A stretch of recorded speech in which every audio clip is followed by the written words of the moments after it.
Assalamualaikum warahmatullahi wabarakatuh. Kami kelompok 4 Teori dan Sejarah Sastra yang beranggotakan saya sendiri, Paraswadika. Saya Laura Monika. Saya Septika Andria. Saya Irina Deani. Saya Ibnu Rifa. Kami akan mempresentasikan hasil kerja kelompok kami Yang berjudul Sastra Lama dan Sastra Baru. Oke.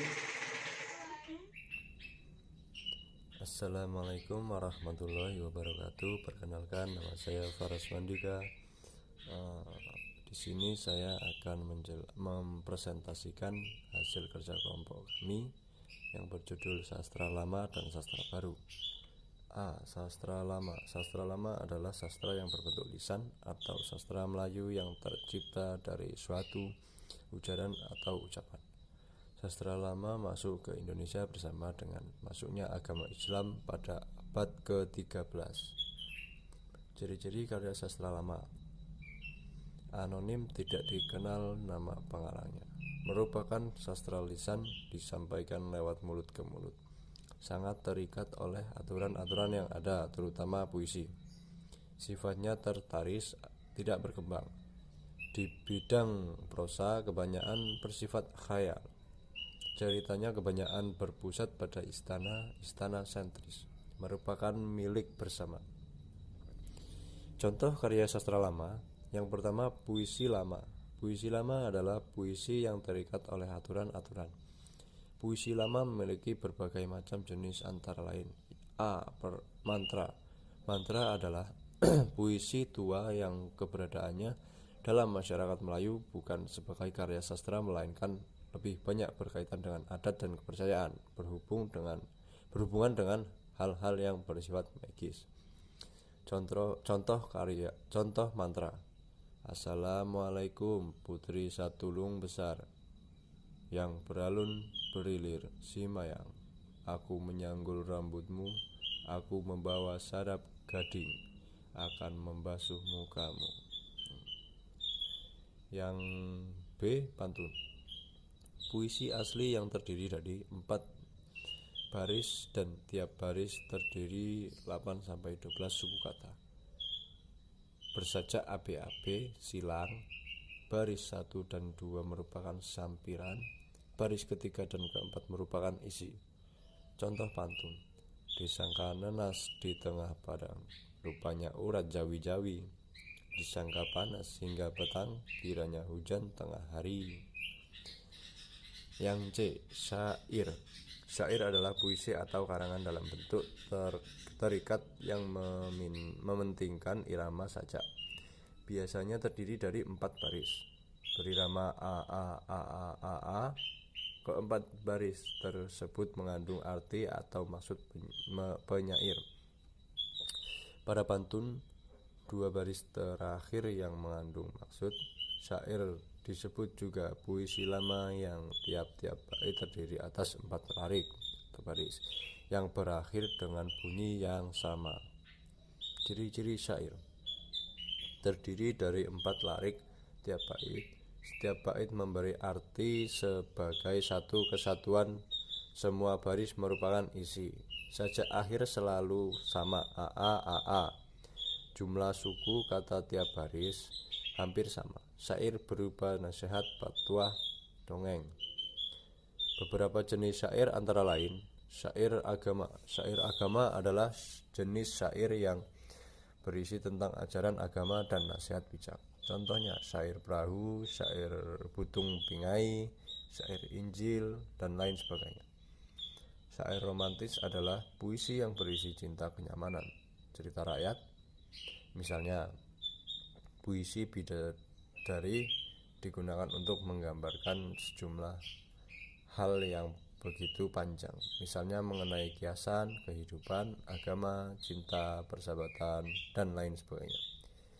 Contoh syair romantis antara lain syair bidadari, syair Panji Semirang, syair Putri Naga. Yang C, syair sejarah, merupakan syair yang di dalamnya bercerita tentang peristiwa-peristiwa sejarah penting yang pernah terjadi. Contohnya syair Singapura dimakan api. Yang D, Carmina. Carmina dikenal dengan nama pantun kilat atau pantun dua seuntai. Adalah pantun yang terdiri dari dua baris. Baris pertama merupakan sampiran dan baris kedua adalah isi dengan pola sajak lurus AA. Contohnya, ikan lele beli di pasar, persoalan sepele jangan diumbar. Yang Gurindam adalah bentuk puisi lama yang terdiri dari dua bait. Tiap bait terdiri dari dua baris kalimat dengan irama yang sama, yang merupakan satu kesatuan yang utuh. Ciri-ciri Gurindam adalah terdiri atas dua baris tiap bait. Tiap baris memiliki jumlah kata sekitar 10-14 kata. Setiap baris memiliki hubungan sebab akibat. Tiap baris memiliki rima atau bersajak AA, BB, CC, dan seterusnya. Isi atau maksud Gurindam ada pada baris kedua. Contoh Gurindam, barang siapa tiada memegang agama, sekali-kali tiada boleh dibilangkan nama. Barang siapa mengenal yang empat, maka ia itulah orang yang makrifat. Gendang gendut tali kecapi, kenyang parut senang hati. Baik, mungkin yang selanjutnya F. Talibun. Talibun adalah sejenis puisi lama seperti pantun karena mempunyai sampiran dan isi. Tetapi lebih dari 4 baris, mulai dari 6 baris hingga 20 baris. Berirama ABAB, ABCD, ABCD, ABCDE, ABCDE. Berikutnya adalah ciri-ciri talibun. Ciri-ciri talibun adalah sebagai berikut, yaitu 1. Ia merupakan sejenis puisi bebas. Kemudian terdapat beberapa baris dalam rangkap untuk menjelaskan pemberian. Yang ketiga, isinya berdasarkan sesuatu perkara diceritakan secara terperinci. Yang keempat, tiada pembayang. Yang kelima, menggunakan puisi lain berupa pantun atau syair dalam pembentukannya. Kemudian selanjutnya adalah gaya bahasa yang luas dan lumrah, atau memberi penekanan kepada bahasa yang berirama seperti pengulangan dan lain-lain, berfungsi untuk menjelaskan suatu perkara dan merupakan bahan penting dalam pengkaryaan cerita pelipur lara. Contoh talibun.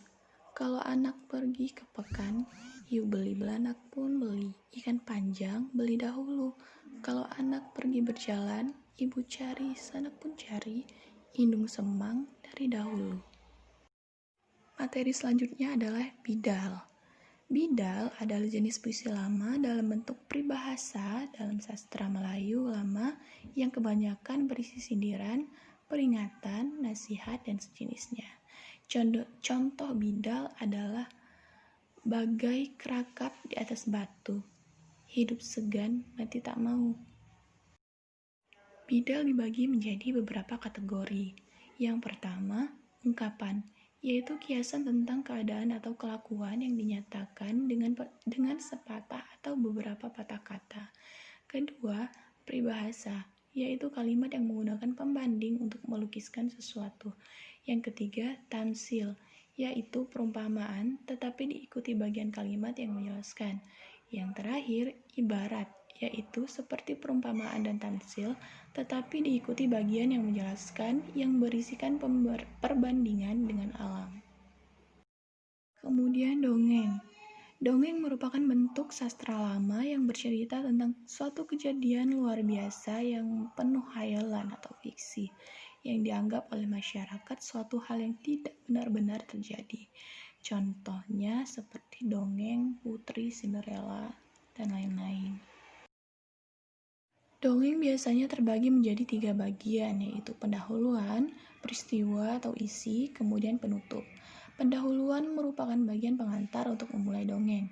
Peristiwa atau isi merupakan kejadian-kejadian yang disusun berdasarkan urutan waktu. Kemudian penutup merupakan akhir dari bagian cerita yang dibuat untuk mengakhiri cerita. Kalimat penutup yang sering digunakan dalam dongeng, misalnya, mereka hidup bahagia selamanya. Fabel.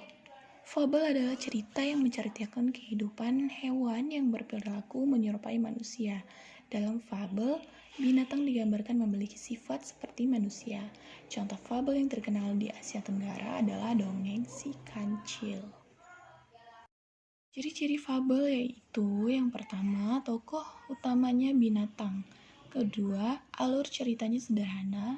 Ketiga, cerita singkat dan bergerak cepat. Keempat, karakter tokoh tidak diuraikan secara terperinci. Yang kelima, gaya penceritaan secara lisan. Yang keenam, pesan atau tema kadang-kadang dituliskan dalam cerita. Yang ketujuh, pendahuluan sangat singkat dan langsung. Kemudian yang berikutnya adalah legenda. Definisi dan pengertian legenda adalah cerita rakyat yang dianggap benar-benar terjadi, yang ceritanya dihubungkan dengan tokoh sejarah, telah dibumbui dengan keajaiban, kesaktian, dan keistimewaan tokohnya.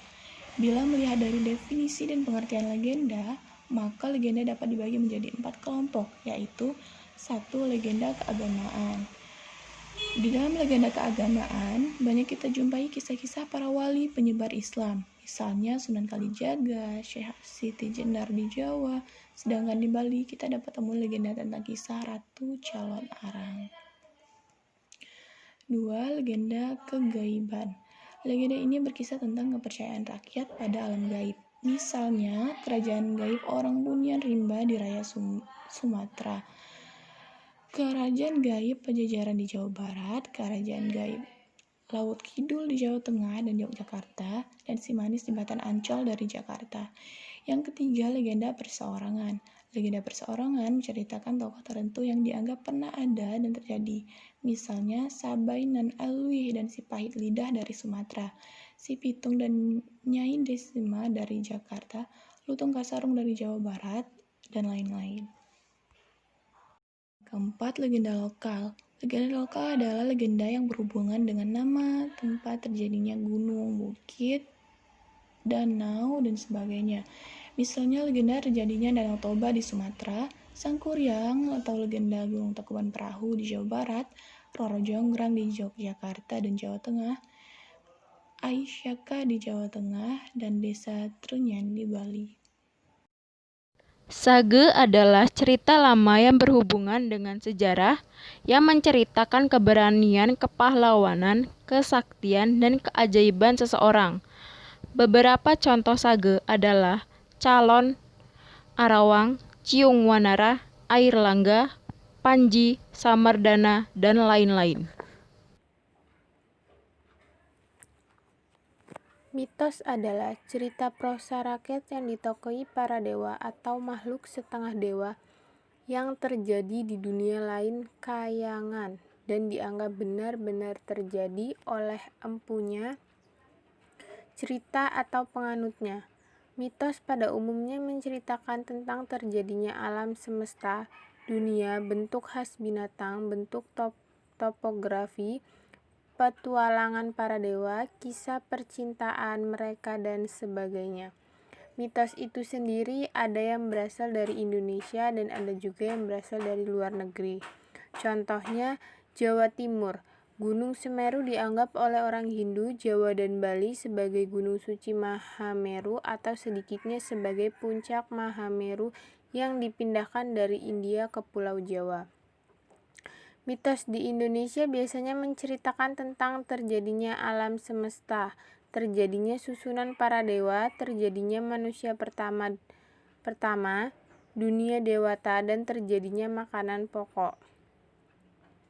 Selanjutnya, cerita jenaka merupakan bagian cerita rakyat yang berunsur jenaka atau lucu yang dapat membangkitkan tawa. Bahan ceritanya didasarkan pada kehidupan masyarakat sehari-hari.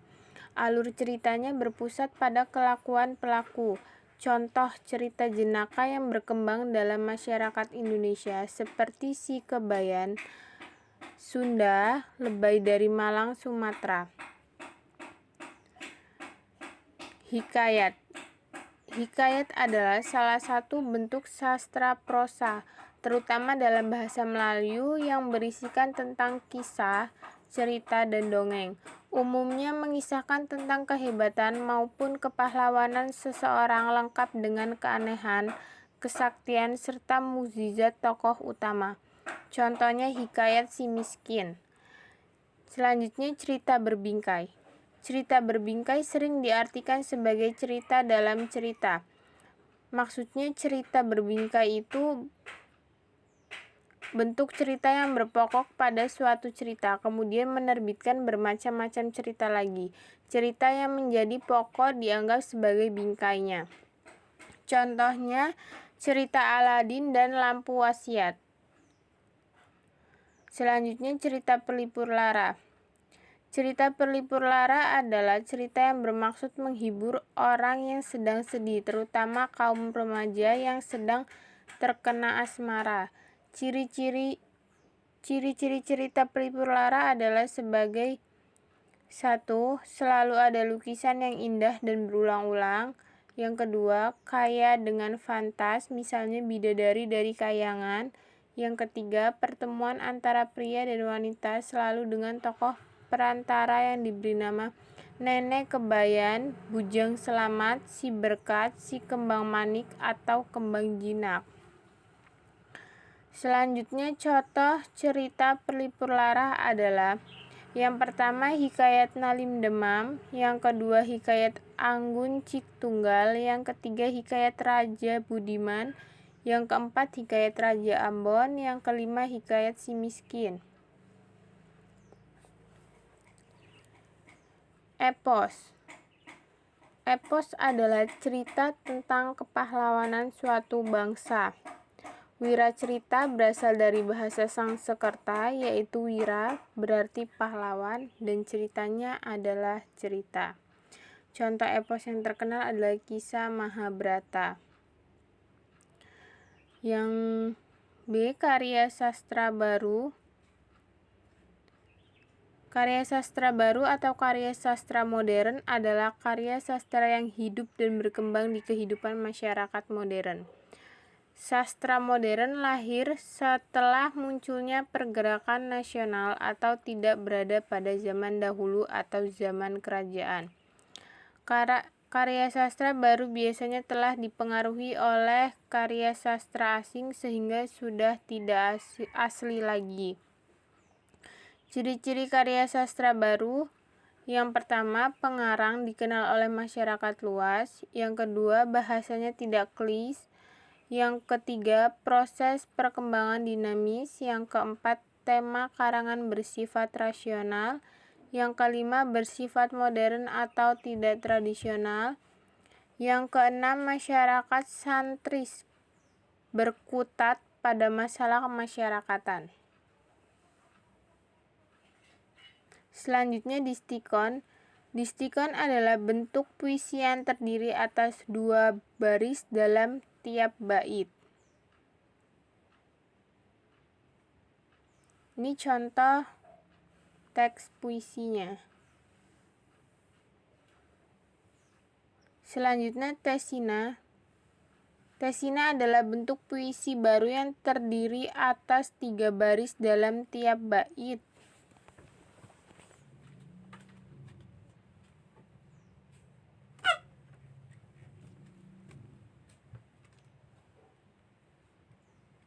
Ini adalah salah satu contoh teks tesina.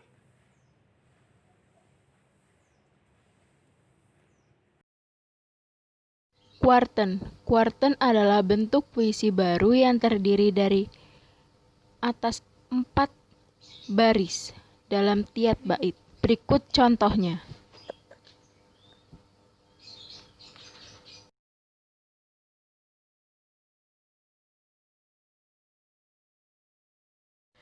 Queen. Queen adalah bentuk puisi baru yang terdiri atas 5 baris dalam tiap bait. Berikut adalah contoh Queen.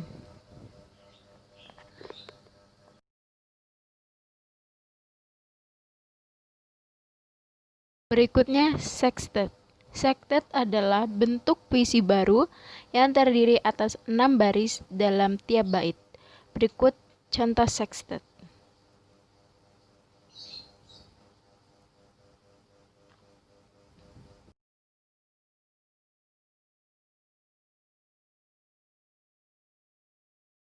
Septime. Septime adalah bentuk puisi baru yang terdiri atas 7 baris dalam tiap bait. Contohnya,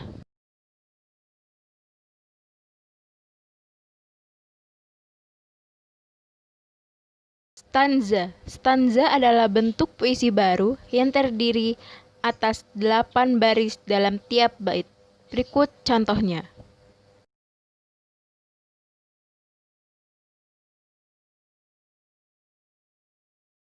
Soneta. Soneta adalah bentuk puisi baru yang terdiri atas 14 baris dengan susunan 2 kuarten dan 2 sektet. Contohnya,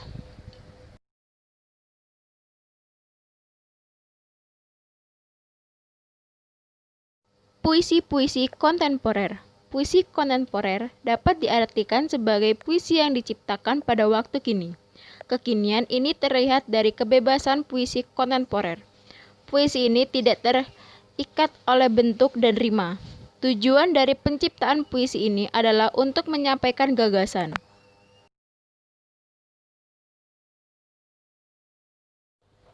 Ciri-ciri puisi kontemporer. Bentuk tulisannya unik, penulisan kata, baris ataupun bait tidak sesuai dengan penulisan puisi secara umum. Dapat terjadi kemacetan bunyi dan sampai tidak dapat dibaca. Karena terkadang puisi kontemporer hanya berupa tanda baca menggunakan idiom yang tidak lazim. Ditemukan banyak pengulangan kata, frasa atau kelompok kata. Terkadang mencampur adukan kata dalam bahasa Indonesia dengan bahasa daerah atau bahasa asing. Menggunakan gaya bahasa paralisme dikombinasi dengan hiperbola. 1. Puisi mantra. Jenis puisi kontemporer yang satu ini berkaitan dengan salah satu jenis puisi lama, yaitu mantra. Puisi mantra pertama kali diperkenalkan oleh Sutarji Kaldrum Bahri. Puisi mantra memiliki beberapa ciri, yaitu mantra disajikan untuk menimbulkan efek tertentu, digunakan untuk menghubungkan dengan dunia misteri, memberikan efek kemanjuran. Contoh puisi mantra, Shanghai. Ping di atas pong, pong di atas ping. Ping ping bilang pong, pong pong bilang ping. Mau pong bilang ping, mau mau bilang pong. Mau ping bilang pong, mau mau bilang ping. Ya pong, ya ping, ya ping, ya pong. Tak ya pong, tak ya ping, ya tak ping, ya tak pong. Sembilu jarakmu merancap nyaring. 2. Beling. Kata beling berasal dari bahasa Jawa yang berarti nakal atau sulit diatur. Arti kata beling ini ternyata sesuai dengan ciri khas puisi ini.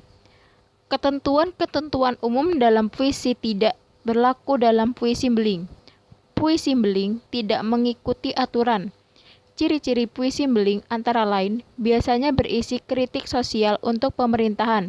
Dapat juga digunakan untuk menyindir penyair puisi jenis yang lain. Pengarang mengutamakan unsur kelakar tanpa ada unsur tersirat. Contoh puisi beling, kesejukan-kesejukan di tengah kota, pasti AC. Kesejukan di tengah kampung, sepoi angin. Yang satu membuang uang karena kebutuhan, yang satu gratis menyehatkan.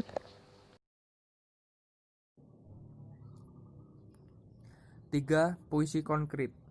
Puisi konkret merupakan puisi yang menitik beratkan tampilan grafis pada susunan katanya.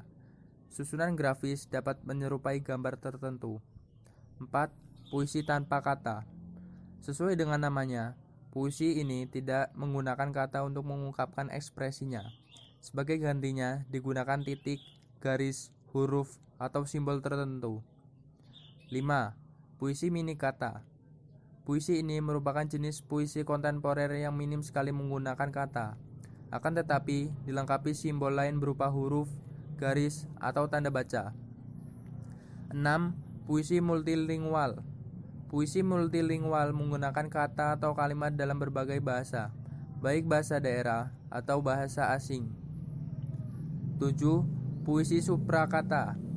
Puisi ini adalah puisi yang menggunakan kata-kata konvensional dan susunannya dijungkir balikan sehingga menciptakan kosakata baru yang belum ditemui sebelumnya. Aspek bunyi dan ritme merupakan hal yang paling ditonjolkan. Puisi ini lebih mirip dengan puisi mantra karena digunakan untuk merangsang timbulnya suasana magis. 8. Puisi idiom baru. Puisi idiom baru menggunakan idiom baru di dalamnya. Kata yang digunakan dalam puisi ini diungkapkan dengan cara baru sehingga mengandung senyawa baru. Idiom yang digunakan dalam puisi ini adalah idiom yang jarang digunakan. Prosa. 1. Cerpen. Cerpen adalah sebuah karya sastra pendek yang bersifat fiktif dan mengisahkan tentang suatu permasalahan yang dialami oleh tokoh secara ringkas, mulai dari pengenalan sampai akhir dari permasalahan yang dialami oleh tokoh. Struktur penyusun cerpen terdiri dari abstrak, orientasi, komplikasi, evaluasi, resolusi, dan koda. Ciri-ciri dari cerpen. Sebuah cerpen memiliki ciri yang khas di antara karya sastra lain, yaitu bersifat fiktif atau karangan dari penulis. 2. Tersusun tidak lebih dari 10.000 kata. 3. Dapat dibaca dengan sekali duduk. 4. Diksi yang dipakai tidaklah rumit sehingga mudah dipahami. 5. Memiliki alur tunggal atau satu jalan cerita. 6. Biasanya ditulis berdasarkan peristiwa dalam kehidupan. 7. Memiliki pesan moral yang terkandung. Novel. Novel adalah karya sastra yang berbentuk prosa yang mempunyai unsur pembentuk intrinsik dan ekstrinsik. Novelis merupakan sebutan bagi penulis yang menulis novel. Pengertian novel menurut Dr. Andes Jacob Sumarjo. Novel adalah sebuah bentuk sastra yang sangat populer di dunia. Bentuk sastra yang satu ini paling banyak beredar serta juga dicetak sebab daya komunitasnya yang sangat luas di dalam masyarakat. Ciri-ciri dalam novel, yaitu jumlah kata dalam novel lebih dari 35.000 kata. Yang kedua, terdiri dari setidaknya itu 100 halaman. 3. Durasi akan membaca novel itu setidaknya 2 jam atau 120 menit. 4. Ceritanya lebih dari satu impresi, efek, serta emosi. 5. Alur cerita cukup kompleks dalam novel. 6. Seleksi cerita dalam karya sastra novel lebih luas. 7.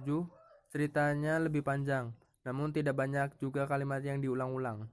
8. Novel ditulis dengan narasi, kemudian didukung dengan deskripsi dalam menggambarkan atau mengilustrasikan situasi dan kondisi yang ada di dalamnya. Roman merupakan suatu bagian dari karya sastra yang memiliki bentuk prosa yang berisikan pengalaman hidup dari para tokoh, yang bermula dari dia lahir hingga dewasa, bahkan sampai meninggal dunia. Ciri-ciri roman. A. Memiliki suatu alur cerita yang kompleks. B. Memiliki karakter tokoh yang dapat mendalami cerita dan dapat disajikan dengan mendetail. C. Roman menceritakan tentang kehidupan dari tokoh itu dari dia lahir hingga tokoh tersebut meninggal. Jenis-jenis roman. Berikut adalah beberapa jenis roman yang diantaranya adalah 1. Roman percintaan, Liebesroman. 2. Roman anak dan remaja, Kinder- und Jugendroman. 3. Roman petualangan, Abenteuerroman. 5. Roman pendidikan, Bildungsroman. Yang selanjutnya roman kriminal dan detektif, Krimi and Detektif Roman. Selanjutnya roman hiburan, Unterhaltungsroman. Selanjutnya roman psikologi. Psikologi roman. Drama. Drama adalah sebuah jenis karya sastra yang menceritakan sebuah kisah dari watak atau tingkah laku manusia lewat peran serta dialog yang ditunjukkan di atas panggung. Struktur dari drama yaitu babak atau episode. Yang kedua, adegan. Yang ketiga, dialog. Yang keempat, prolog. Yang kelima, epilog. Unsur-unsur dalam drama yaitu 1. Tema. Yang kedua, alur. Yang ketiga, tokoh. Yang keempat, watak. Yang kelima, latar. Yang terakhir, amanat.